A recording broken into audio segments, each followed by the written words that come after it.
بسم اللہ الرحمن الرحیم باب النہی عن البول قائما، پہلا باب۔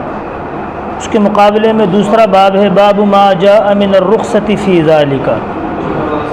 یہ دو باب یک بعد دیگرے ایک دوسرے کے مقابل ہیں۔ پہلے باب میں کھڑے ہو کے پیشاب کرنے کی ممانعت ہے اور دوسرے باب میں کھڑے ہو کر پیشاب کرنے کی اجازت ہے۔ بات سمجھ میں آئی؟ پہلا باب جو ہے اس میں جو روایت ہے وہ حضرت عائشہ رضی اللہ تعالی عنہا کی ہے۔ حضرت عائشہ رضی اللہ تعالی عنہا فرماتی ہیں کہ اگر تم سے کوئی آدمی یہ کہے کہ حضور پاک صلی اللہ علیہ وسلم نعوذ باللہ کھڑے ہو کر پیشاب کرتے تھے تو اس کی تصدیق ہرگز نہ کرنا، کبھی بھی اس کی بات کو سچ نہ ماننا۔ اس کے مقابلے میں جو روایتیں ہیں وہ دو حدیثیں ہیں۔ ایک حضرت حذیفہ بن یمان رضی اللہ تعالیٰ عنہ کی روایت ہے جو حضور علیہ الصلوۃ والسلام کے رازدار صحابی ہیں۔ دوسری روایت جو اب ہدایہ کے اندر پڑی ہے اور ابن ماجہ اور مسند امام احمد کے اندر حضرت مغیرہ بن شعبہ رضی اللہ تعالیٰ عنہ کی روایت ہے۔ ان دونوں روایتوں کے الفاظ ایک ہی ہیں، دونوں کے الفاظ ایک ہی ہیں کہ آپ علیہ الصلوۃ والسلام ایک قوم کی کوڑی پر، کسی قوم کا کوئی جھگڑا تھا، اس جھگڑے کے فیصلے کے لیے حضور پاک علیہ الصلوۃ والسلام وہاں تشریف لے گئے تھے، تو وہاں آپ چھوٹے پیشاب کے لیے تشریف لے گئے تو وہاں اور کوئی جگہ تھی نہیں، ایک کوڑا تھا، وہاں پر آپ نے کھڑے ہو کر پیشاب فرمایا۔ اور پھر حضرت حذیفہ ایک روایت میں کہتے کہ میں پانی لے کر آیا تو میں پیچھے ہٹنے لگا، حضور نے مجھے اپنے پاس کھڑا کیا اور آپ علیہ السلام نے استنجا فرمایا، وضو فرمایا اور مسح علی ناصیتہ کے الفاظ ہیں۔ مغیرہ بن شعبہ کی روایت مسح علی خفیہ، آپ نے اپنے موضوع پر مسح فرمایا۔ دوسری طرف دو روایتیں ہیں۔ اب ظاہری طور پہ ایک تو دونوں روایتوں میں ایک تعارض کی صورت نظر آ رہی ہے،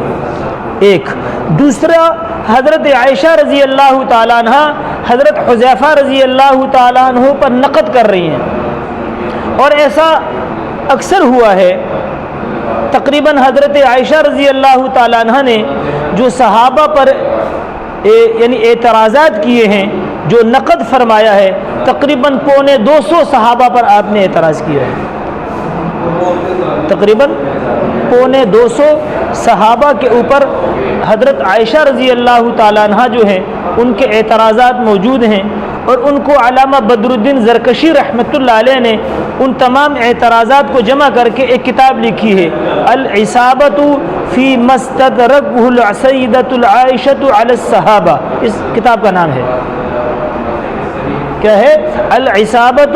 فی ما استدرکتہ السیدۃ عائشہ علی الصحابہ۔ علامہ بدر الدین زرکشی رحمۃ اللہ علیہ نے یہ کتاب لکھی ہے اور اس کتاب میں ان تمام اعتراضات کو جمع کیا ہے،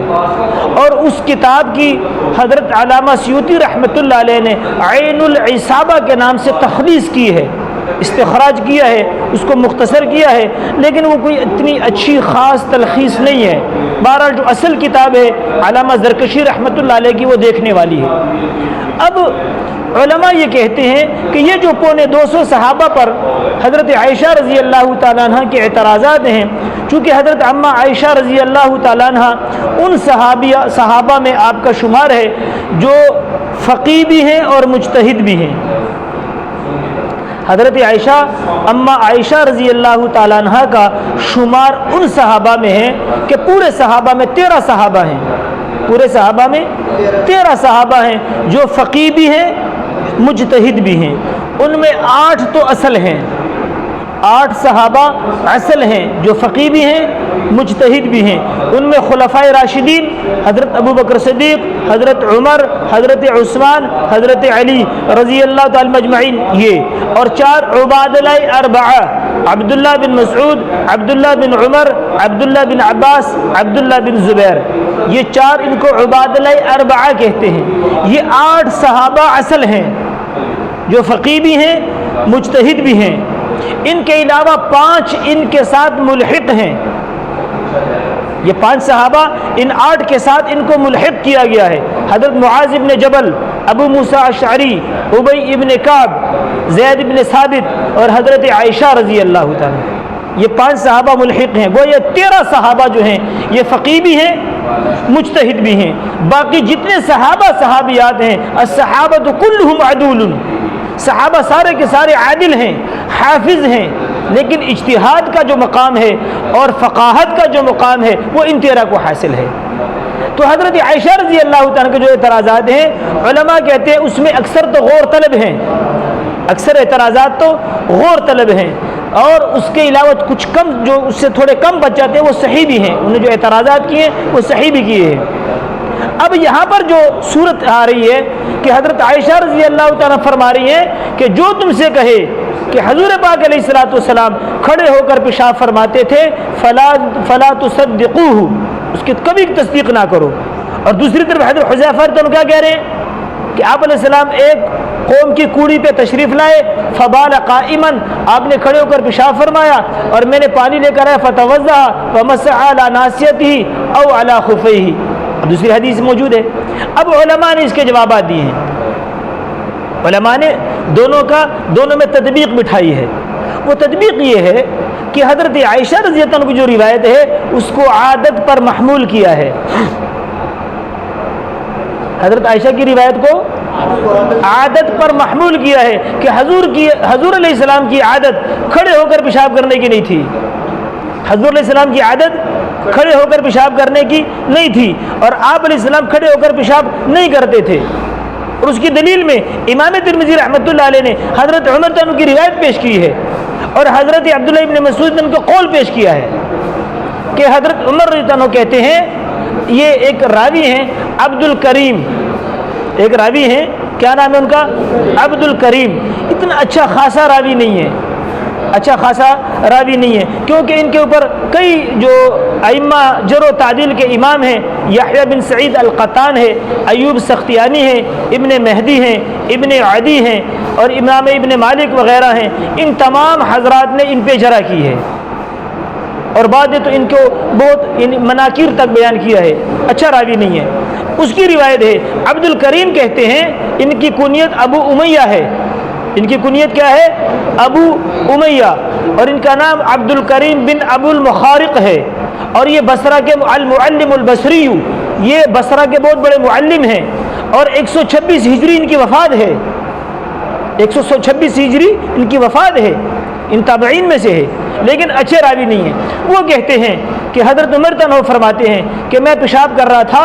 اور حضور علیہ السلام نے مجھے دیکھ لیا اور آپ نے مجھے منع فرمایا کہ کھڑے ہو کر پیشاب کرنا جائز نہیں ہے،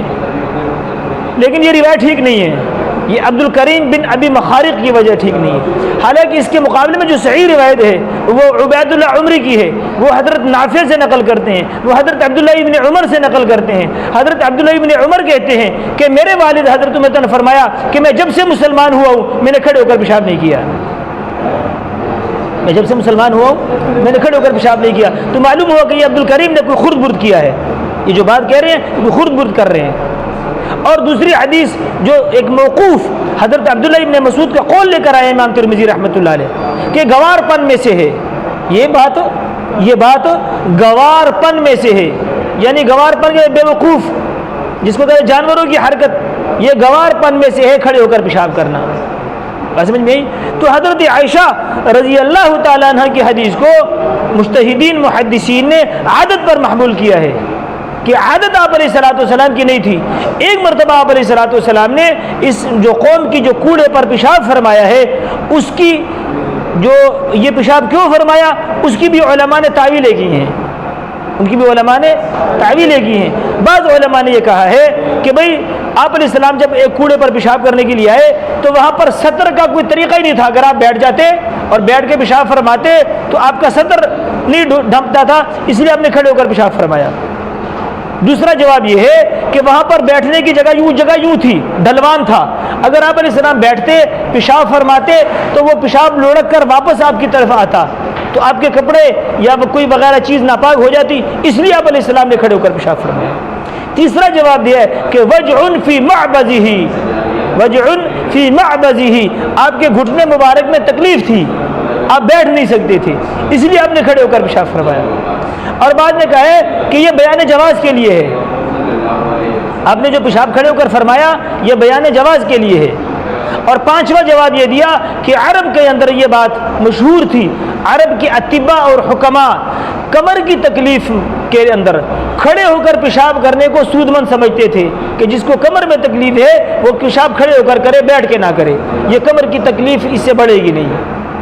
لیکن سب سے بہترین جواب جو ہیں وہ دو ہیں، وجعن فی معبزہ، اور یہ بیان جواز کی جو بات ہے، دیکھو جو کام حضور پاک علیہ الصلوۃ والسلام یا کوئی بھی نبی جو کام بیان جواز کے لیے کیا جاتا ہے وہ خلاف اولا ہوتا ہے،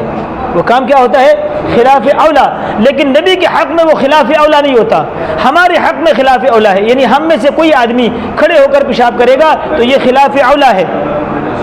لیکن جو کام نبی کرے وہ خلاف اولا نہیں ہوتا، کیونکہ نبی تو تشریح کے لیے ہوتا ہے، وہ تو وضاحت کے لیے آتا ہے کہ نبی علیہ السلام نے امت کے لیے راستہ کھولا ہے کہ اگر کوئی ایسا آدمی ہو جو بیٹھ کر پیشاب نہ کر سکتا ہو تو بیان جواز کے لیے آپ نے یہ عمل کر دیا۔ اور یہ بیان جواز کے لیے کیوں ہے کہ حضرت حذیفہ کہتے ہیں کہ میں پانی رکھ کے ہٹ رہا تھا، حضور نے مجھے کھڑا کیا، حضور نے مجھے کھڑا کیا کہ وہ میرے اس عمل کو دیکھیں اور امت کو بتائیں۔ حضرت حذیفہ جب انہوں نے پانی رکھ دیا تو حضور کبھی نہ کھڑا کرتے، کھڑا کیوں کیا کہ وہ میرے اس عمل کو دیکھیں اور امت تک جا کے یہ بات بتا دیں کہ کھڑے ہو کر ضرورت کے وقت، مجبوری کے وقت وہ بات جو ہے وہ بھی جائز ہے۔ لیکن ایک بات یاد رکھنا کہ ایسے کوئی کام کھڑے ہو کر پیشاب کرنا، کھڑے ہو کے کھانا پینا، یہ ضروریات میں سے ہے، یہ مجبوری ہے، اور جو کام ضروری اور مجبوری ہو جاتا ہے وہ سنت نہیں ہوتا، یہ بات یاد رکھنا۔ اب کوئی آدمی کہے کہ وہ ٹھیک ٹھاک ہے، اس کو کوئی مجبوری اور عذر نہیں ہے، اور وہ آدمی یہ کہے کہ بھئی میں کھڑے ہو کے پیشاب کر رہا ہوں اور یہ بھی سنت ہے۔ بعض لوگ نا کھڑے ہو کر پانی پیتے ہیں مجبوری کے وقت، اور ساتھ میں یہ جملہ بھی کہہ دیتے ہیں کہ بھئی کھڑے ہو کر پانی بھی سنت ہے، یہ غلط ہے۔ اب اگر کوئی آدمی کھڑے ہو کر پیشاب کرے اور اس کو کوئی مجبوری نہ ہو اور یہ بات کہے کہ بھئی یہ بھی سنت ہے، یہ غلط ہے، کیونکہ سنت نہیں ہے۔ جو کام بامر مجبوری کیا جاتا ہے، جو کام ضرورت کے درجے میں ہوتا ہے وہ سنت نہیں ہوتا، کیونکہ سنت کا مطلب تو ہے الطریقۃ مسلوکۃ فی الدین، کہ سنت تو کہتے ہیں کہ اس طریقہ جو دین کے اندر محمود اور پسندیدہ ہو۔ کھڑے ہو کر پیشاب کرنا یہ دین میں پسندیدہ بات نہیں ہے، اور کھڑے ہو کر پانی پینا، کھانا کھانا یہ دین میں پسندیدہ بات نہیں ہے، یہ تو بامر مجبوری ہے، اور جو کام بامر مجبوری ہو وہ خلاف اولا ہوتا ہے، اور جو کام خلاف اولا ہو وہ سنت نہیں ہو سکتا، یہ بات یاد رکھنا۔ بات سمجھ میں آئی؟ تو اب دونوں باب کا خلاصہ آ گیا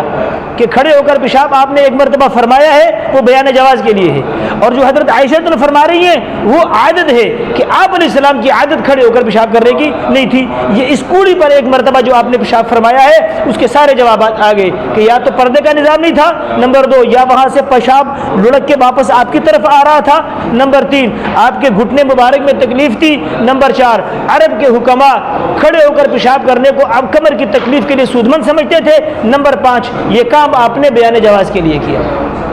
اب بات سمجھ میں آ گئی؟ دونوں باب حل ہو گئے۔